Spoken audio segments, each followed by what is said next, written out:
Hello and welcome back with me, fLukedMC. We are back on the LiberCraft server, and you know, from this angle, everything looks alright. Everything looks fine. Everything looks peaceful. This angle, however, it's not good. No, I hate this.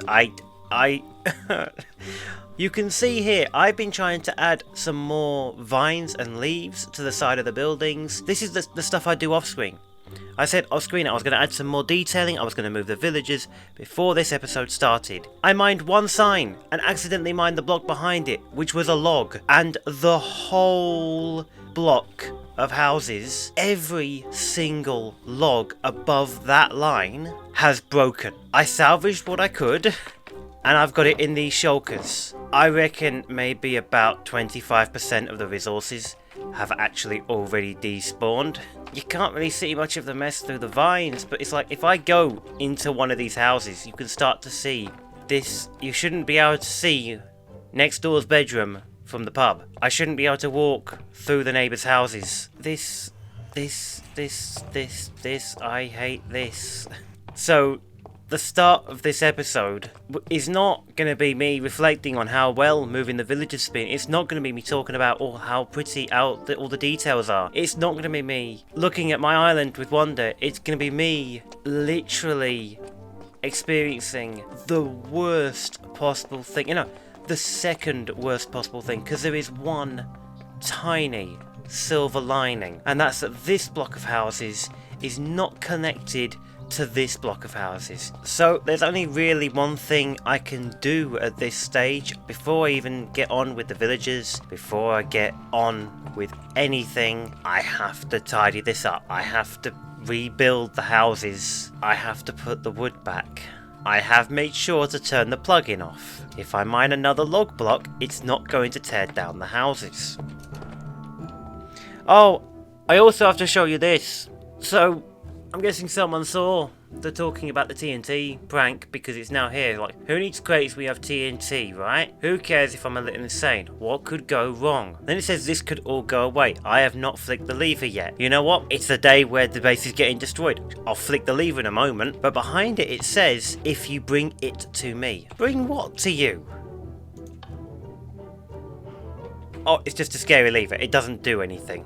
And so that's how we're going to start today's episode, with repairing the mess that I've made myself and that I've learned my lesson. I have learned my lesson. It's been a valuable lesson. So let's not waste any more time. I'm putting it off, but let's not waste any more time and let's get reassembling.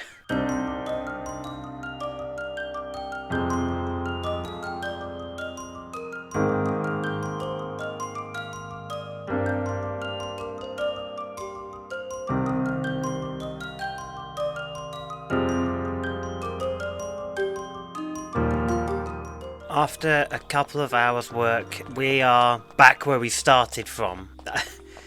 I can't believe that the start of this episode has just literally been doing what we've already done to fix a stupid mistake. This isn't perfect. There's going to be some rough patches. There's probably some missing blocks. Eventually, as we start getting into the finer details, as I start looking into it, I'll probably find mistakes I've made. I can return to doing the vines. I can return to getting the villagers across. And the problematic sign, which was that one there in the corner, is gone. But now that that's done, we can move on to what this episode is really about. Why is it always raining? I feel like I'm going to need an umbrella. But can you hear the difference? That's right. It's been a couple of days since the clip you saw about me tearing the houses down. And in that time, I have managed to get myself a new microphone. But not just that, the villagers have been moved. Not all of them. There are still the librarians left, the most useful ones, the ones that sell all the books. But if I come over here, you can see I've connected this up to the bridge, and through here, we may as well just follow it around. Here is the zombie that has been doing all of the converting. This building here was originally going to be the tavern. This is now going to be the library. I've got 3 floors to work with. And I've calculated I could have up to 45 librarian villagers in here, but I'm out of honey blocks. if we use these as an example, you can see they are standing on honey blocks to make sure they can't just jump out and run away. It's to kind of keep them in their storefronts. But as you can see from this shulker here, this is a lot of emeralds. This is from 2 days worth of work. And here's the thing, I am now going to take out the amount of emerald blocks I made in the first day, and I'll leave the amount of emerald blocks I made in the second day in the shulker. Done.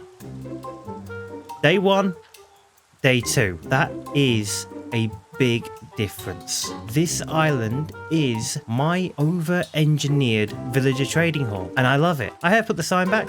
That now says lumber again. There's also a new duck. I think Duck has redesigned their duck. I'm going to put this somewhere. I like this duck. Now, before we move on to decorating the interiors of all the villager houses, I have to clear this up and I have to deal with it. And I have to admit, you will have seen earlier in the episode, I was in a bit of a bad way. I just chopped down all the buildings, just rebuilt them all. I flicked this lever and could have exploded this. I have been reminded that the TNT, if it had gone off, actually explodes the blocks. It's not like mob griefing. Mob griefing's turned off. If it was a creeper fine. This would have exploded everything. So this needs to go. This all needs to go. I can't have TNT around here. That still leaves the mystery of these signs. Who needs crates when you have TNT? Who cares if I'm a little insane? What could go wrong? This could all go away if you bring it to me. Both the who of whose place this and the what of what it is still remains a mystery. Now, I have a suspicion about who because they did leave a comment on a previous video with this sort of messaging, sort of like saying, I know you have it held somewhere or whatever. I need a bit more information about what it is before I can give it over. So let's clear these up as well. I spent the last 2 days with all of this mess in here just because I wanted to show it on camera and I was waiting for the new microphone. It feels good to finally have this cleared up. Oh yes, I almost forgot. There's also this bucket here. There was a sign here before that said it's like an ice bucket, there's ice inside and that sort of thing. And again, I decided to wait to be on camera just to tear it down. You can see there's an ice bucket. And I already know that there is a chest inside, but I'm not opened the chest. I've waited for now to open this chest. So together, we're going to find out what's inside. So that's a lot of buckets. Become a salesman and sell a salmon. Swim, sink and shine all in 5 seconds. Jump over 2 blocks. Go 1 day in leather armor. Dig 1 obsidian with your fist. Build a slide. Sing an original song at the end of your video. Eat a potato. Make a pumpkin pie. These are challenges. That's what these are. Challenge accepted. We will be tackling these challenges in the next episode. I doubt we'll be doing them today because I want to try and get them all at once. And now we can clean up the last little bit of this mega bucket. It's now time to get on with the main project, and that is getting in all of the decoration. Yes, it's now time to get into a time lapse of me doing all of the decorations. There was going to be a full montage here of all the clip, but unfortunately that hasn't worked out in editing, so instead enjoy this tour of the entire island. Starting with the forge. So I've added some lava, some smoke, an actual forge going on, some buckets and that sort of thing, some detailing here. And here I've got some more chests. And then up here we have all of our armorers. Over here we have... Oh, these are the armorers, those are the weaponsmiths. And here I've gone much with the deep slate, and I kind of put the shroom light there and then thought, maybe that looks like lava. Next up we have the toolsmiths, and I decided to go a bit more with the storage sort of route, a little bit less stony, a little bit less lava-y. But I think, yeah, this also works pretty well. It's pretty basic, but most of these are going to be pretty basic designs and stuff. Next up, I can never find them. They're in here. The fishermen. Lots of barrels around, and in fact, it's also full of fish in this one, which I can just immediately sell to these fishermen. Next up, going around here, we have the shepherds, I believe. The ones that do lots of stuff with wool. So you can see I've got some coloured wool behind them, and I have some carpet on the floor, just overlaid on some moss to try and give it a nice sound as well. Next up in here we have the farmers, and I have just stocked it full of hay bales with a couple of extra chests for detail. And after that we have the leather workers, but you can see these racks here of leather armor. I think I'll end up coloring them as well. And then we have the leather workers here with a very just kind of stone counter. This one's going to be one of my favorites, and that is the clerics. I've filled it with books and enchanting tables. I've given it lots of colored carpet. All in all, this one is one of the best ones that's come out so far. I thought it should be rather mystical with how it all looks, and as if they're actually doing studies whilst they're messing about with their potion stands. And then all the way around here we have the stonemasons. So again, another different look. It's very stony, and I've got the examples of the stone just on the side there. And lastly, one of my favorites, how it's come together, the cartographers. You can see I've partitioned it off.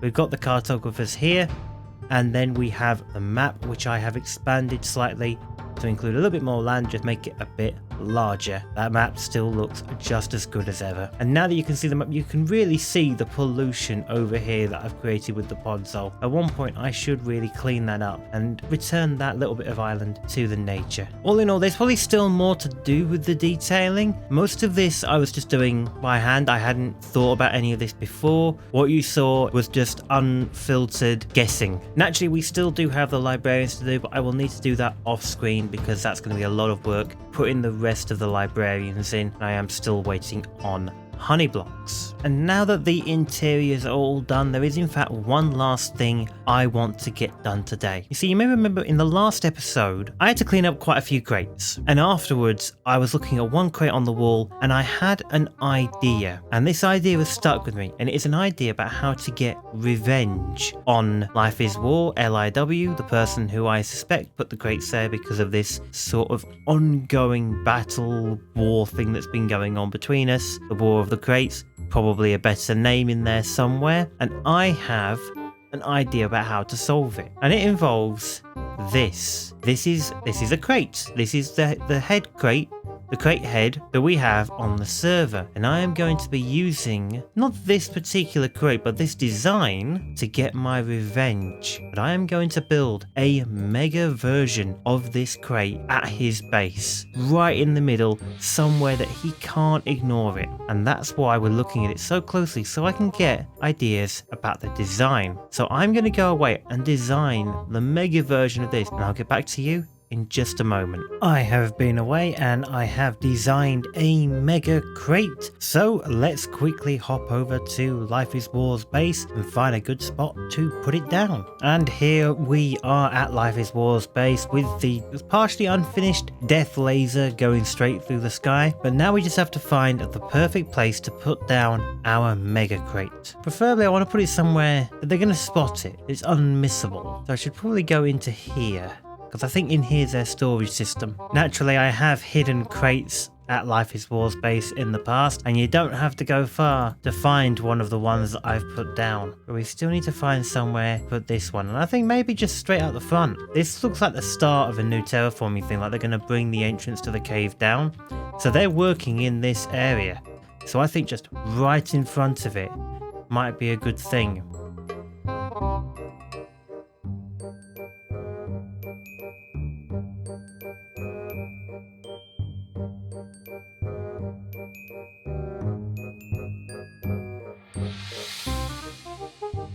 And there we have it, the mega crate. I know it's not necessarily as mega as, say, that, but compared to the tiny little crates that we've got, this is kind of mega. And if Life is War decides to escalate, I already have an idea in place of what I can do to escalate this crate even further. But I am just going to leave a sign just saying, like, I think we should stop with the crates now because it is getting out of hand. So we will just need to wait and see what the response is from Life is War. They've not been online in a couple of days, so it's entirely possible that Life is War is watching this video and this is the first you're learning of this mega crate, in which case you need to hop online and sort this out. But if you want to see more stuff like this, more building, and just to see where the island goes now that we've got the interiors done, just stick around and I will see you in the next video.